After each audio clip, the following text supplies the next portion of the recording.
Good evening, everyone. I'm sorry I couldn't get back to it. I was working on some other projects for some stuff, films that I can't discuss. How about that? But here we are, and I have done a little bit to it without obviously filming it. But pardon me, I wanted to cover basically the painting. That's what we're doing at this point, because I think in the last video I discussed how stippling it down with 2 whole layers and letting it dry, and then it'd be ready for paint. So we were there, and I'm sorry, by the way, that video ended so abruptly, but storage issues again. What can I say? I have plenty of pictures of my granddaughter. But I am using Monster Maker's paints. I have the white here, and then I have the green and the purple, and of course you always use a little black at some point for some details. And now, some might put in the comment section below, I am working off a smartphone, that's why I might not get to your comments immediately, but the colors that were requested, because this happens to be a mask for a particular client, Miss Chrissy Large. Hi, Chrissy. But she wanted purple and green. That's why in the initial video you saw purple and green hair as well.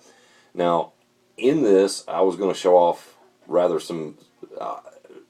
well, let me start over. I've got dram cups here. There's 3 of them, 1 for each color paint. So, obviously 1 for the green, 1 for the black, and 1 for the purple. We'll be playing with the green mainly today. Now, as far as this is concerned, it was ready for paint. And yes, I've already put some on it. And I know maybe I should have showed that whole process. But, well, I'll explain in a moment. Before I put the base coat on it of white, I came in and I did very fine detail work with my airbrush in green around the moles. Pardon me, I'm sure on camera you might not even be able to see it, but there is fine detail work around the warts and moles and stuff, and that way once you give it the full base coat in white, it will barely show up. Okay, now normally, like if I was painting a zombie, then I'd get into whole paint theory and layers and all this business, because you're trying to see the veins and rot and everything going on underneath the skin. The skin's supposed to be semi-translucent as our own, but on a clown it's all white. So you're really not going to have that much translucency to the skin because it's understood that there's makeup on it. But I figure to accentuate the warts and moles and stuff a little bit better, maybe it would be better to put a slight shading of green, base coat, and then that way when you base coat, it's got a little bit of a green hue to it that says, you know, hey, it's pushing against the skin, and maybe he's a little infectious underneath. But I have put a white base coat over the entire thing. I figured that, you know, the reason why I didn't show that because I figured it'd be quite boring. I mean, if you can't do a base coat, let's say with a can of spray paint, for example, maybe this might sound rude, but maybe you're not prepared to make masks. But ultimately, a base coat is just a nice, even coat done in a single color. In this case, it was obviously white. So there you have it for the base coat. And in this video, I'm really going to, obviously start off with the actual clown makeup on top of the white. You will see me use various mediums, from airbrush to sponges and Q-tips and things. As I covered in previous videos, you might even use a Q-tip or a piece of foamy that's been trimmed down to where it's almost hair-like, to where you can get the really fine lines. I use all kinds of stuff. If I'm going to use a Q-tip, though, I find that I do like this style of Q-tip. They call it a beauty applicator. It's not so much of a real Q-tip like you use on your ear. This end is round like a normal Q-tip would be, but it's flat. This end is, well, round like I guess a normal Q-tip, but the tip is kind of it's sharp. So needless to say, you can get some finer line with that as well. So these sometimes for painting are best, and they are a little more expensive than standard Q-tips. But I also recommend using sponges. I covered that before, 2 different kinds, and you can use the same kind of sponge that you stipple the latex on, or even this kind here that has an exceptionally large cell that has a lot of open, much coarser grain, so to speak, to the sponge, and it gives a really neat look when applied with it. But on this particular item, obviously, we're not going to be using those things. You will see me use also some stencils. Now, when I go to use the airbrush, I will probably quit talking altogether because I have to put on the respirator for that. So, yeah, protect your lungs. Okay, as I said, if you were doing translucent stuff, do stuff before you do your base coat. But on this one, here we go. Now, the patterning, so to speak, that Chrissy chose, really it starts off with a green and it's got some purple highlights. Now, I work to, when I'm painting with a brush, so to speak, or this particular type of applicator that I have that actually has a brush on one end that's kind of coarse and a little foamy thing on the other. I get those pretty cheap. I forget where I buy them. I'll try to remember and of course include that. But it is latex matte paint, and you do want to shake it up. Not a lot, but shake it up. Okay. I've probably put way too much in there, but the bottom line is you can always put it back, whatever you don't use. But that's the green Monster Makers. Now, as far as this is concerned, I'm going to work primarily just on the color makeup, so to speak, on top of the white. And other than that, I will do some airbrush that applies to this color as well. So I guess I'll be pouring what's in here into my airbrush. But in the next video, I'll come back and I'll be doing the purple. Otherwise, it would be an exceptionally long video because you got to rinse out your airbrush and all this other, and I'm not gonna have you sitting here looking at stuff while I rinse out an airbrush. All right, so let's without further ado, I'm gonna start on the mouth. And generally, I'll work on the lips first and then move my way out. But that's just me. And I also like to start in the middle. It helps keep things even.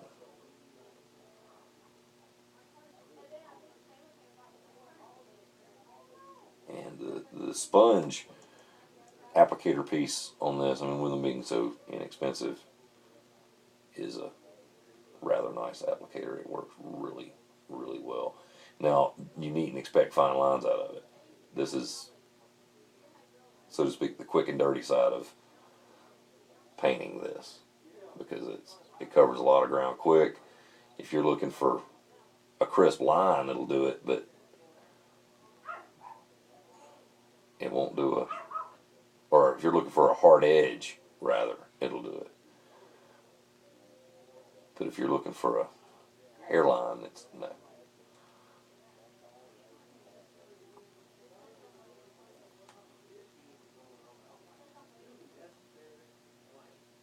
Now, I might even, at a later time, you shouldn't be afraid to do this. I know I've done it in many cases.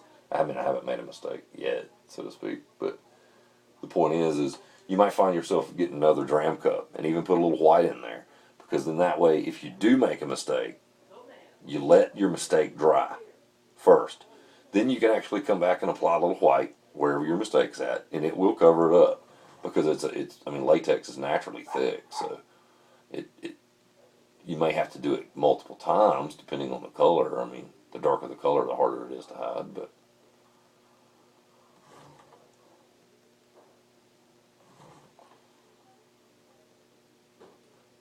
okay, now that the mouth, I feel like, has a decent beginning to it, if you will. Now we're going to get creative. The one that I know Miss Chrissy saw had a evil smile on its face. So let's go with the evil smile, and we're going to right here. I wish I could somehow. Maybe I'll have to do that in the future. Get a GoPro, and that way I can just strap it to my head, and that way you're looking at what I'm looking, and you only have to listen. But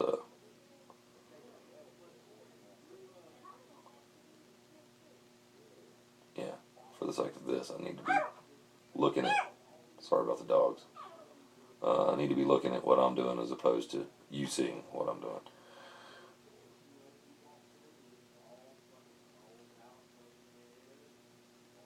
Especially for no other reason but the sake of symmetrics. You want it to,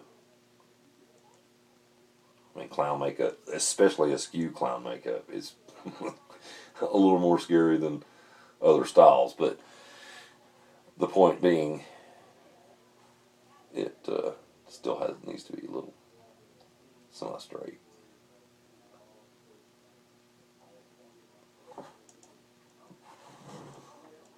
And here I am turning it even further from your view. I apologize. As I think I previously said in another video, I am right-hand dominant. Okay, well anyway, so it's got an evil grin to just kind of start. Now I do want to, now that I look at it, I do want to widen it out some, just a little bit, because I feel like it looks kind of like it's not fully covering his lips, I guess, is what I'm trying to say. Okay. So, and now we'll start work on the eyes.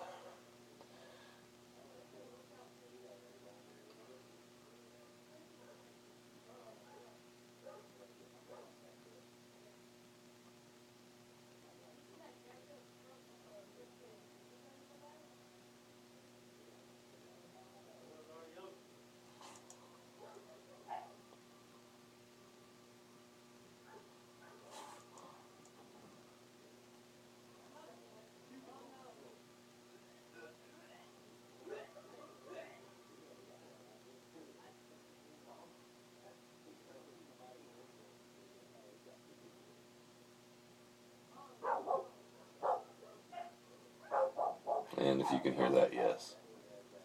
As I think I've previously stated, I love my dog. I have one large dog that, for whatever reason, she absolutely hates coming inside. I don't know why. But, yeah. She's right outside the window. And I guess I'll take a moment while I'm painting, because there's nothing else to really talk about while I'm doing it. If you're a dog person, yeah, they're great beasts. I love dogs. And I've got several. I've got a boxer Akita mix that stays outside because, as previously stated, she hates coming in. I mean, I bring her in, and I mean, obviously not in the wintertime, but I do bring her in and bathe her during the warmer months and stuff. And she, just as soon as I bring her in, it's like anything that she can do to get back outside. She feels, I guess, hemmed in, I guess is the word I'm looking for. She doesn't care for it. But then I have two little dogs that stay inside. One of them's actually my son's. It's a Pomeranian, little 4.5 pound. She's sweet, but she's old, so she's a little crotchety, if you will. And then I have I guess you call it a Jack Chi. It's a Jack Russell Chihuahua mix, and she's quite feisty. That's most of the time on the videos when you hear a dog barking, it is my Jack G. She thinks she rules the house. She does, pretty much. Sweet dog, but thinks she is the proverbial cat's meow.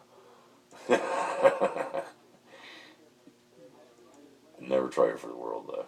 I love that little dog.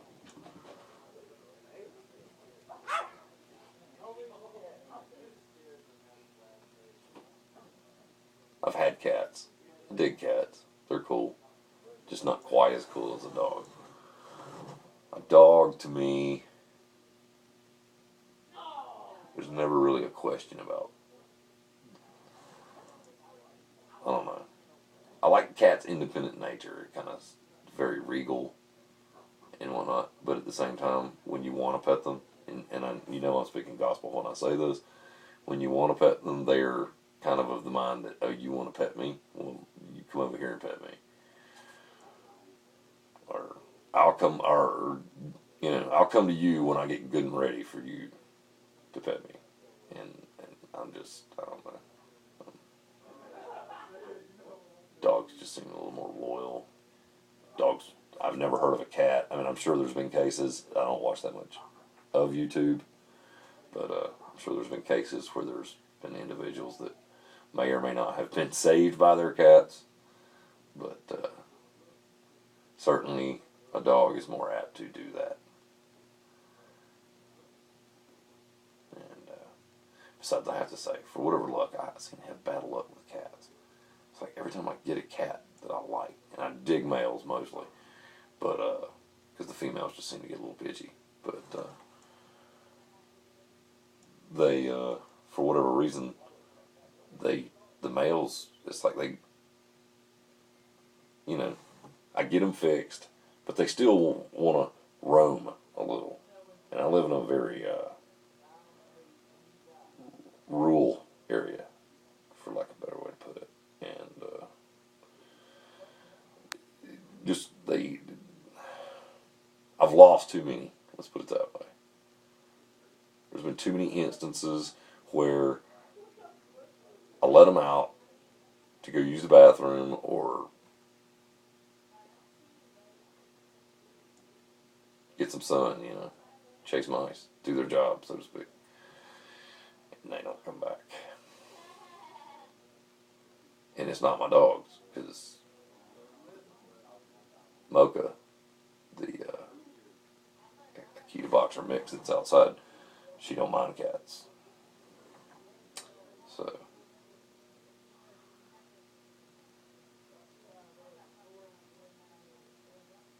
frankly, because it's so rural, I've heard stories, not to sound creepy, but I've heard stories about like big barn owls and stuff. A buddy of mine said that he had a cat that he really loved, and one night he was standing outside his house because he doesn't smoke inside, so he was like out on the front porch enjoying a cigarette, and the cat was like not even 15 feet from him, and he said that real briefly he heard the flapping of wings, and before he realized what was going on, this owl like literally swooped down and like took off with his cat. And he's just saying how this owl probably had a wingspan of 10 feet. I mean, granted, he didn't have much time to see it, but the buddy of mine that this happened to, I know he watches a lot of YouTube. He'll probably know exactly who. He'll be like, "Oh my God, Kyle's talking about me." Yeah. Because I wouldn't be here on YouTube if it wasn't for your prodding. I'm telling you, I'm still getting used to talking to a camera. It feels so weird. But I see that it's getting views. I see that obviously somebody's watching it. So, all right. So that's kind of the beginning of just brush painting. So now the lips are already dry. The eyes, I can see there's places in it that might need touch up in a minute. So I'll give that a moment to dry, and I'll see, just give this mouth a couple of little dabs in certain spots just to make sure it has no holidays. Now, around the edges don't matter so much because I am planning on doing some purple trim as done on the one scene, but I still want the purple to look good, or the green to look good, sorry. Okay, so that's that as far as brushing on. Now I'm going to do a little airbrush with green that has nothing to do with the eyes. I'll probably come back in a moment and address any issues we might have in the eyes. I think it all looks pretty straight. kind of creepy. Okay, so I do want to place this in such a way. I'm just going to put this on top of a little plastic thing I got over here because I don't want it picking up any dust or crazy other stuff I might have here in the studio. Unfortunately, I'm not going to be doing any speaking at this point after kind of perusing my own video with the respirator on, because I realize you can't hardly hear a thing I'm saying. So we're going to do a little airbrush in green. I will be using a stencil. It'll look better later.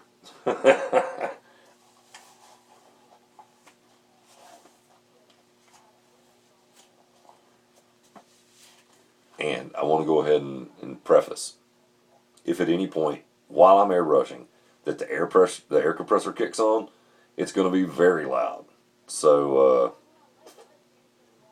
bear with it.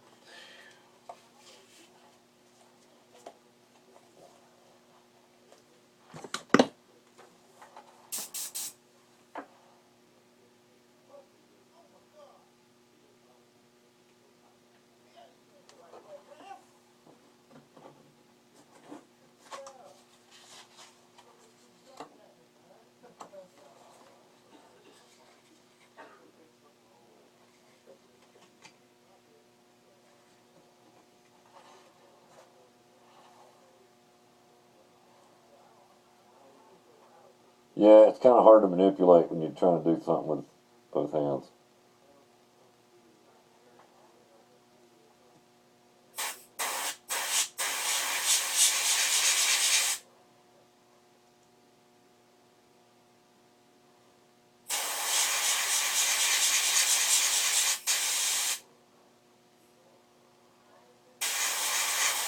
There we go. Now we're getting a little paint.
Okay.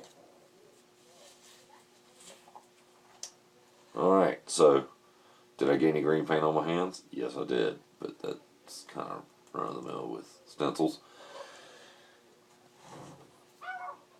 It will not hurt to leave this little bit of latex in here for what will appear to be the conclusion of the video. But yeah, you don't want to leave the paint in your airbrush very long because it makes it just that much harder to clean. The whole ins and outs of an airbrush, I'm not even going to show you how to take one apart and clean it because various models differ. Now, as I said, this is just the initial green. There will be some obvious purple accents in the next video that I film, but for the time being, we're going to simply readdress some of this stuff. I realize it wasn't exactly as straight as I would like. But askew is good. You don't have to have a steady hand with clowns. Or zombies, now that I think about it again.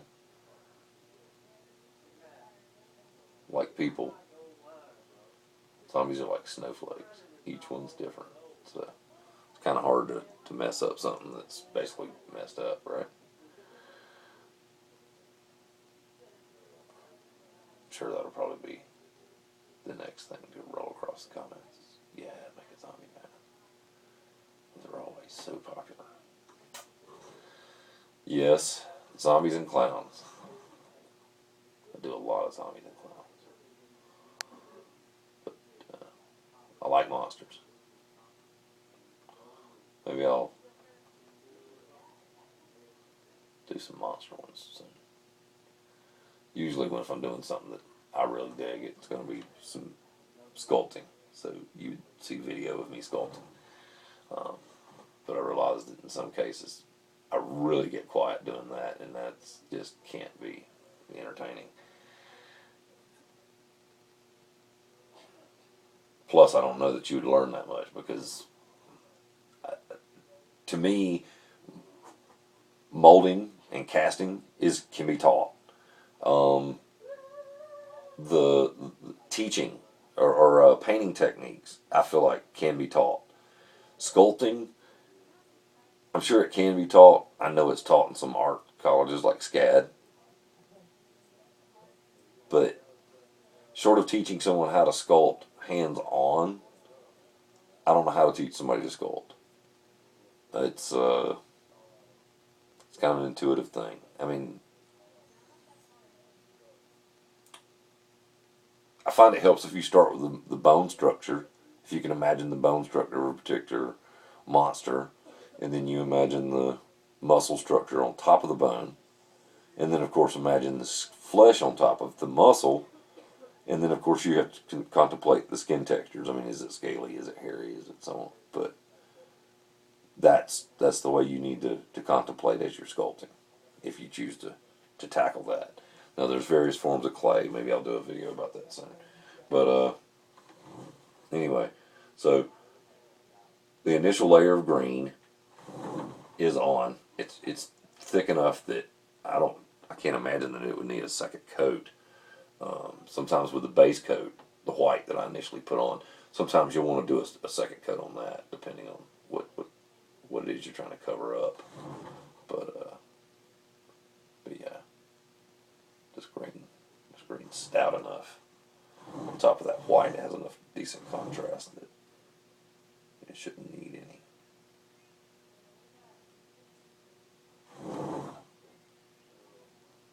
Okay, so there you have it. It's a little hand painting, stencils, and that's about it. So here, we'll move it in real close. Actually, with it being this close, maybe you can see a little of the green on the warts stuff. But anyway, so that's the green, and we'll come in with purple accents here in a moment. Hope you've enjoyed this edition. In the meantime, go make stuff.